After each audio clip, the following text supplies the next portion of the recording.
Bienvenue sur votre chaîne préférée Akhbar al-Bled de Hassan Atlemcen. À l'abri de l'ingérence de l'Algérie, l'intolérable ingérence du pays des caporaux, le Maroc, le Mali, le Niger, le Burkina Faso et le Tchad se sont rencontrés à Marrakech.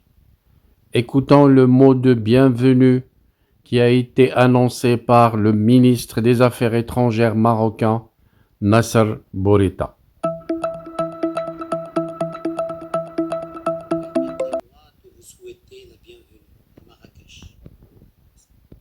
Cette nation assez unique autour de l'initiative lancée par Sa Majesté le roi Mohammed VI, que Dieu l'assiste, afin de favoriser l'accès des pays du Sahel à l'océan Atlantique. Cette initiative royale, comme vous le savez, a été annoncée par le souverain dans son discours du 6 novembre 2023 à l'occasion de du 48e anniversaire de la Marche verte. Sa Majesté le Roi avait alors déclaré, je cite, « Pour résoudre les difficultés et les problèmes auxquels se trouvent confrontés les États frères du Sahel, la solution ne peut être exclusivement sécuritaire ou militaire, mais elle doit se fonder sur une approche de coopération et de développement commun. Ainsi, pour favoriser l'accès des États du Sahel à l'océan Atlantique, nous proposons le lancement d'une initiative à l'échelle internationale. Néanmoins, pour qu'une telle proposition aboutisse, il est primordial de mettre à niveau les infrastructures des États du Sahel et de les connecter aux réseaux de transport et de communication implantés dans leur environnement régional. » Fin de citation. Cette initiative royale inédite est l'expression la plus récente de la vision royale pour l'Afrique. Chers frères, mesdames et messieurs, pourquoi le Sahel et pourquoi le Maroc? Nous aurions pu nous contenter d'un « parce que c'est vous et parce que c'est nous », comme disait Montaigne en définissant l'amitié. Mais il y a tant d'autres raisons, substantielles et pragmatiques, qui font de l'initiative de Sa Majesté le roi Mohammed VI la promesse d'un tournant stratégique pour nos pays. La première de ces raisons est la tradition de coopération, d'entraide et de solidarité qui a toujours existé entre le Maroc, les souverains du Maroc et les pays du Sahel. C'est que le défi du Sahel sont aussi les nôtres au Maroc. Par les lois du voisinage, du bon voisinage, du voisinage loyal et du vieux voisinage. Depuis les temps médiévaux, nos pays entretiennent des liens solides et constants, politiques, humains, commerciaux, culturels et confessionnels. Sa Majesté le roi Mohammed VI a toujours valorisé et promu ces liens. Aujourd'hui, l'initiative royale s'inscrit dans le prolongement d'un engagement actif et solidaire du royaume et du souverain personnellement aux côtés des pays frères du Sahel. Dès le début de son règne, Sa Majesté le roi prend en 2000 la décision historique d'annuler la dette de tous les pays du Sahel et d'exonérer leurs produits de droits de douane à l'entrée du marché marocain. Le souverain a effectué pas moins de 5 visites dans les pays frères du Sahel, avec à chaque fois une communion authentique avec les populations et le lancement de grands projets socio-économiques impactants. En 2016, le souverain prend l'initiative de créer la commission climat pour le Sahel, à l'occasion du sommet africain pour l'action tenu ici même à Marrakech en marge de la COP22. Depuis, le souverain porte une attention particulière à la mise en œuvre des recommandations de cette commission. Au plus fort de la pandémie du Covid-19 en juin 2020, les 4 pays du Sahel ont été en tête des 21 pays africains frères qui ont bénéficié du don royal d'aide médicale d'urgence composé d'équipements anti-Covid qui étaient excessivement rares à ce moment. Aujourd'hui, c'est la bienveillance royale qui fait des ressortissants des pays frères du Sahel les premiers bénéficiaires des formations dans les instituts marocains.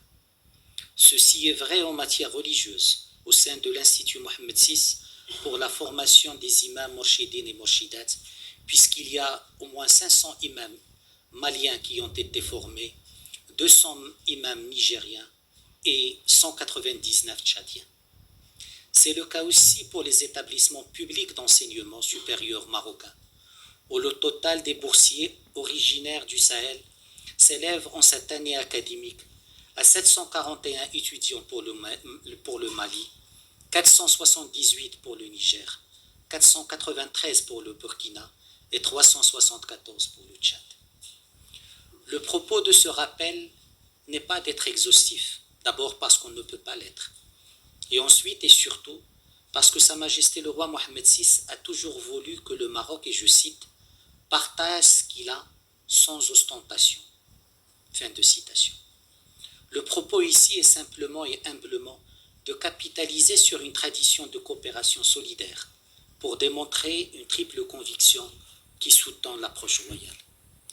La première est que pour le souverain, le Sahel n'est pas et n'a jamais été une région comme une autre, encore moins une simple ère de transition entre l'Afrique du Nord et l'Afrique subsaharienne.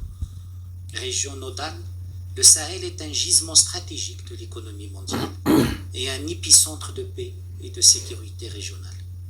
Il est une ère géostratégique à part entière, avec son capital humain et économique, avec ses spécificités politiques et sociologiques, et avec ses contraintes sécuritaires et environnementales. La seconde conviction de ce triptyque est que Sa Majesté le Roi, que Dieu l'assiste, a toujours cru au potentiel des pays du Sahel. Là où beaucoup voient des problèmes, Sa Majesté le Roi voit des opportunités. Là où d'aucuns parlent de désespoir, Sa Majesté le Roi décèle le potentiel. Et là où certains optent pour des solutions de facilité, Sa Majesté le Roi préconise des traitements de fond pour développer des solutions réelles. C'est pour cela, et c'est là la troisième conviction, c'est pour cela que Sa Majesté le Roi défend que le développement est la clé des problèmes du Sahel. Seul le développement est holistique, alors que le sécuritaro-militaire, aussi important qu'il soit, reste parcellaire. Seul le développement apporte une réponse spécifique qui ne fait fi ni de l'environnement propre aux pays du Sahel, ni de leur souveraineté politique et décisionnelle. Seul le développement porte une réponse véritablement endogène, qui tranche avec le plaquage de solutions externes et les réalités externes sur les réalités locales, et qui, et l'histoire l'a montré, génère des difficultés à retardement et handicape l'émergence de solutions durables. En somme, l'initiative royale propose de repenser le paradigme et de construire ensemble des solutions créatives et courageuses. Au commerce mercantile, le souverain préfère l'investissement créateur, véritable de richesse commune et durable. À l'assistanat anesthésiant, le souverain préfère les projets structurants et gagnant-gagnant. Et à l'implacable force du tout sécuritaire, le souverain mise sur l'insoupçonnable puissance de la formation des esprits. Chers frères, l'objet de notre réunion aujourd'hui est de mener une réflexion active, collective et concrète sur comment traduire l'initiative royale dans la réalité, comment planifier sa mise en œuvre, comment l'inscrire dans la politique et stratégie nationale et comment mobiliser des partenaires autour de cette initiative. Avec ce prérequis impératif, il n'y a pas de solidarité qui tienne la durée sans un investissement dans des relations politiques étroites, combinées à des partenariats économiques gagnant-gagnant et avec un impact social et concret au service des populations locales. Dans cette ligne, l'initiative royale et la promesse que le Maroc apporte toute son énergie, mobilise tous ses efforts et partage tout son savoir-faire. Il s'agit de soutenir les partenaires du Sahel pour libérer les énormes potentialités de la région et ainsi accélérer la croissance et le développement durable et inclusif des économies de la région. C'est cela la philosophie de la vision royale, exprimée d'ailleurs à l'occasion du 29e sommet de l'Union africaine pour, et je cite, l'émergence d'une nouvelle Afrique, une Afrique forte, une Afrique audacieuse, qui prend en charge la défense de ses intérêts, une Afrique influente dans les concerts des nations. Fin de citation. Car l'afro-optimisme au Maroc est au fond un afro-pragmatisme. En l'occurrence, il est fondé sur la conviction que la région du Sahel peut devenir un des pôles de croissance et de développement en Afrique. Et l'on a les moyens. Si les forces du mal, terroristes, séparatistes et autres spoilers, arrivent à régionaliser leurs menaces, il n'est pas de raison que les forces du bien ne puissent pas régionaliser la croissance et le développement au bénéfice des populations. C'est tout l'objectif que s'assied l'initiative de Sa Majesté le roi Mohammed VI, que Dieu l'assiste, pour favoriser l'accès des pays frères du Sahel à l'océan Atlantique. Car il serait inconcevable aujourd'hui qu'un terreau aussi fécond que le Sahel puisse demeurer enclavé, faute de solidarité et d'audace. Sa Majesté le roi l'a dit, l'Afrique doit faire confiance à l'Afrique. Alors faisons-le au Sahel d'abord. Je vous remercie. Voilà, c'était l'ouverture à Marrakech de la réunion ministérielle sur l'accès des pays du Sahel à l'océan Atlantique. Le ministre des Affaires étrangères et de la coopération africaine et des Marocains résidant à l'étranger, Nasser Bourita, a ouvert aujourd'hui à Marrakech cette réunion ministérielle de coordination sur l'initiative internationale du roi Mohammed VI pour favoriser l'accès des pays du Sahel à l'océan Atlantique. Cette première réunion a regroupé autour de Nasser Bourita ses homologues Abdoulaye Diop du Mali, Bakary Yao Sangaré du Niger, Karamoko Jean-Marie Traoré du Burkina Faso.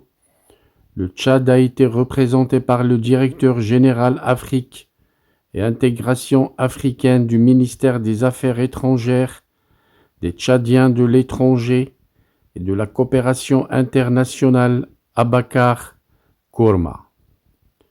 Auparavant, Nasser Bourita a eu des entretiens bilatéraux avec les chefs de délégation de ces différents pays, organisés à l'initiative du ministre des Affaires étrangères, de la coopération africaine et des Marocains résidant à l'étranger. Cette réunion de coordination se penche sur cette initiative royale à portée régionale et internationale qui vise à favoriser l'accès des pays du Sahel à l'océan Atlantique, rappelant que celle-ci a été annoncée par le roi Mohammed VI dans son discours prononcé à l'occasion du 48e anniversaire de la Marche verte.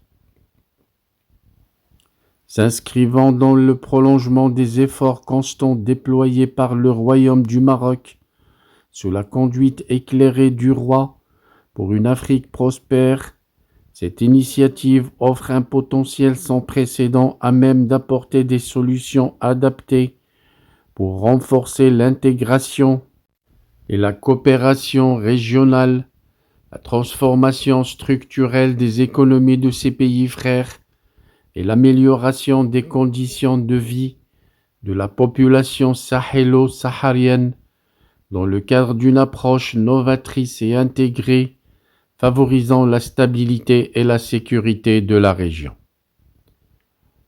Pour résoudre les difficultés et les problèmes auxquels se trouvent confrontés les États frères du Sahel, la solution ne peut être exclusivement sécuritaire ou militaire, mais elle doit se fonder sur une approche de la coopération et de développement commun, avait précisé le roi Mohammed VI dans son discours.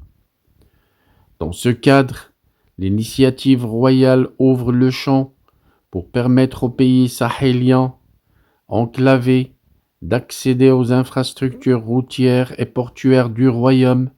Cette ouverture a fait l'objet d'une affirmation explicite par le roi qui a souligné « Le Maroc est prêt à mettre à leur disposition ses infrastructures routières, portières et ferroviaires pour soutenir cette initiative ».